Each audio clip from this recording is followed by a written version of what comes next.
everyone, welcome back to Be on the Arc. Megan Reza, our illustrious ESPN college basketball analyst, Mr. Richie Schueler.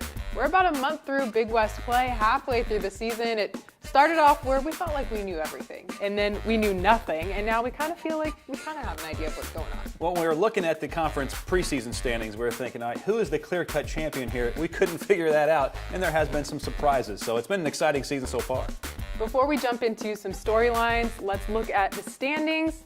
I'm not too surprised at where things are at right now. I kind of expected things to be this jumbled. Well, when you think about your traditional powerhouse in UC Irvine, the team that's had the most success thus far in the last 4 or 5 years, they're very young. They have 0 seniors on the team. They start 4 sophomores, so they're not exactly where we're used to seeing them at this point in the season. Very bottlenecked at the top of the standings. 6 teams, a game and a half out of first place. Richie, do you foresee some separation happening here down the stretch of the conference, or is this thing going to be this tight? I think so. I don't think we've seen the best of Long Beach State yet. They have not had a full healthy team basically all season long, certainly not in conference play. And then you think about UC Davis, UC Santa Barbara. There's some talk there about, they have the best player in the league potentially, either one of those squads. But then you have Hawaii, Cal State Fullerton, UC Irvine. I don't think either one of those 3 teams, any of those 3 teams, have hit their stride yet. Well, like I mentioned, we're about halfway through that conference season, so it's a good time to take a look at who's the players that are really stepping up at this point of the year. You got Max Heidegger, who's got some of the best overall stats, Kyle Allman, who's got some of the best conference stats, and then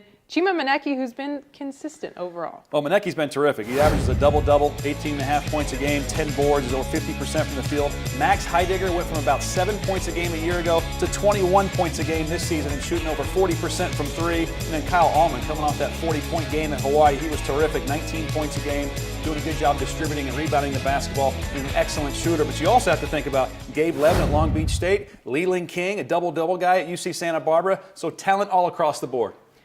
There's quite the characters in this league, and I check Twitter all the time, I'll be honest, and I've seen some pretty funny pictures, but I felt like the captions could be better. So I think we should do that. Why don't we go ahead and caption that? Let's have some fun.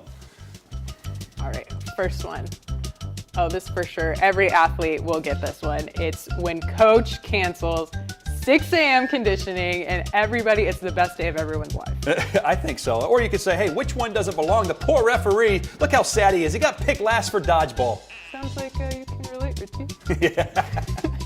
Second picture, Chima Manecki, basketball player and Jedi Master. Oh, yeah, you could say that, or you could say, look, Chima Manecki.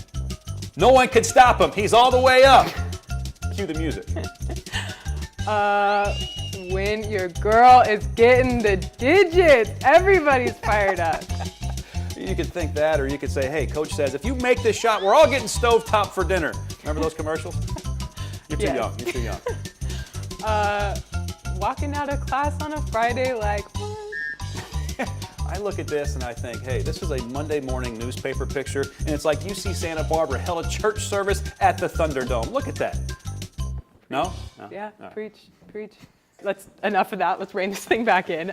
UCSB continues to be lethal with one of their best starts in a decade. The hype is real around this program. Richie, I know that you've covered this team a number of times already. What stands out to you about this school? They play with so much intensity. They play with so much energy. They're experienced. They had some guys last year that weren't eligible, and now they're eligible, and Coach Pasternak is reaping the rewards from it. And they're really good. They have a lot of scores on the floor, probably 5 scores on the floor at all times. And the thing about it is they always have at least 4 shooters on the floor at all times. So they have a lot of 3-point shooters and a lot of scorers that can get it done.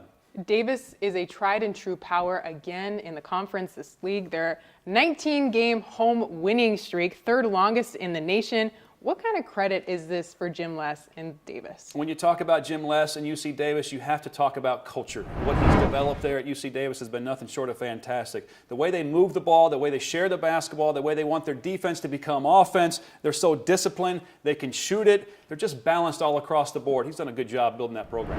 Hawaii has been dethroned from the top spot. However, it might not be for long. This team has shown that their strength lies in balance and the ability to share the ball. Win by committee. I mean, there's not that go-to guy on the floor that they can go to each night and say, we need 20 points from you. It's a win by committee. They have a lot of balanced players on that team. And like you said, they lead the league in assists. So they're sharing the basketball really well, and they're playing that team style of basketball. Fullerton has fallen from the top spot. They've cooled off a little bit from the start of conference play, but they picked up a big win at Hawaii. Is this a sign that this team is back on the upswing? Well, Kyle Ullman had 40 points in that game, and if he can compete like that every night, they're going to be pretty special. They had 3 losses in a row, and 2 of those losses were on the road to teams that could win the conference championship, at Long Beach State, at UC Santa Barbara. So, they got through those, and now they have a series of home games, and so I think if they can get those wins at home, they're going to be just fine. Time now to shift gears. Let's take a look at our women's conference and how all these teams are doing. Take a look first at the standings. UC Davis, they're at number 1. UCI having a big turnaround this year. They're at number 2 with 5-2. And Long Beach State still looking for that first win. They're under a new head coach. Davis is sitting alone there at 7-0, a perfect record. How hard is it to defend that perfect record when you know that you're going to be getting everyone's best game? Well, the thing about them is they have the majority of their team back. I mean, Morgan Birch and a lot of other players, I think they only lost 1 or 2 from last year's Sweet 16 WNIT team. So they have a lot of experience back, won the championship a year ago, and their best player, 19 points a game and only playing 25 minutes a game. So they're so balanced with their playing time and just the entire team overall. The Big West is home to truly some special players in this league. Halfway through conference season, it's time to take a look at who are the players that are stepping up this time of year. And you have to start at CSUN with Shannon Fluker, who's making career records, Big West Conference Athletes of the Week. She's racked up 12, and looking at her stats, you can see why. Cal Poly's Dinley Pepe, who's managing to score a scorching 26.4 points per game this conference season. She's kept her team near the top of the standings at number 2.